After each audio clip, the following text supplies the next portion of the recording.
उत्तर प्रदेश के मैनपुरी में दिवंगत माधवराव सिंधिया की प्रतिमा का अनावरण किया गया। मुख्यमंत्री योगी आदित्यनाथ और केंद्रीय मंत्री ज्योतिरादित्य सिंधिया ने दिवंगत माधवराव सिंधिया को नमन करते हुए उनकी प्रतिमा का अनावरण किया। इस अवसर पर उत्तर प्रदेश और मध्य प्रदेश सरकार के कई कैबिनेट मंत्री और जनप्रतिनिधियों के साथ ही तमाम नेता और पार्टी पदाधिकारी मौजूद रहे, जिन्होंने माधवराव सिंधिया की प्रतिमा का अनावरण के अवसर पर उन्हें नमन करते हुए श्रद्धांजलि दी। मैनपुरी के भैंसटोली में सिंधिया तिराहे पर स्थापित किया गया है। आपको बता दें कि 22 साल पहले यहां से 20 किलोमीटर दूर एक विमान हादसे के दौरान माधवराव सिंधिया का प्लेन क्रैश हुआ था, जिसमें उनकी मृत्यु हो गई थी। प्रतिमा के अनावरण अवसर पर मुख्यमंत्री योगी आदित्यनाथ ने कहा कि देश के लिए माधवराव सिंधिया के योगदान को भुलाया नहीं जा सकता।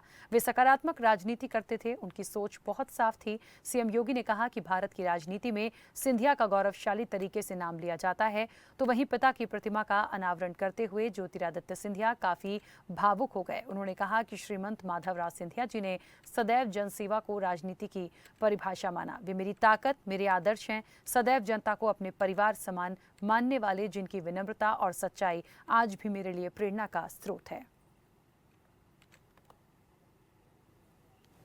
श्रीमंत माधवराव सिंधिया जी का नाम बहुत शानदार तरीके से, गौरवशाली तरीके से लिया जाता है।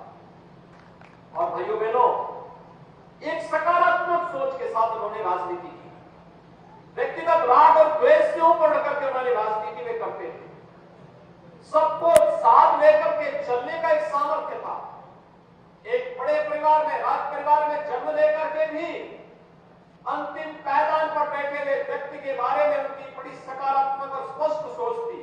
श्रीमंत माधवराव सिंधिया जी का वह स्थान बहुत छोटा है। उस स्थान को एक भव्य पार्क के रूप में विकसित करने, वहां पर भी उनकी मूर्ति स्थापित हो, वहां पर भी सुंदरीकरण के कार्यक्रम, वहां के पहुंच मार्ग और वहां पर सड़क मार्ग के साथ साथ विद्युतीकरण के कार्यक्रम को भी जिला प्रशासन विलंब उसको आगे बढ़ाने का कार्य करे। एक माधव महाजी सिंधिया के रूप में जिन्होंने क्षेत्र को स्वतंत्र किया, और दूसरे माधव मेरे पूज्य पिताजी के रूप में जिन्होंने अपनी जीवन की आखिरी सांस इस मैनपुरी की माटी में। आज मैं भाव विभोर हूं।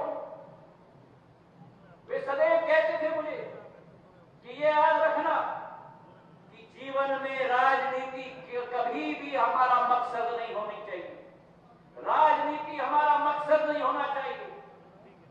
जनसेवा हमारा लक्ष्य होना चाहिए और राजनीति केवल एक माध्यम होनी चाहिए उस लक्ष्य की पूर्ति करने के लिए, उससे ज्यादा नहीं। और आज जब उन्हें मैं याद रखता हूं, उनके 4 असूल, उनके 4 सिद्धांत में याद रखता हूं। पहली बात कि उन्हें जीवन में कोई भी जो जिम्मेदारी दी जाती थी, वे 100% के साथ नहीं लेकिन 200% के साथ निभाते थे। जब रेल मंत्री थे तब रेल विभाग का ऑन टाइम परफॉर्मेंस, रेल विभाग का कंप्यूटरीकरण, आज जो टिकट हमें मिलते हैं वो कंप्यूटराइजेशन का सिस्टम की शुरुआत उन्होंने की। मैं आपको बता दूं कि इस मैनपुरी के साथ मेरा कोई 10 साल 20 साल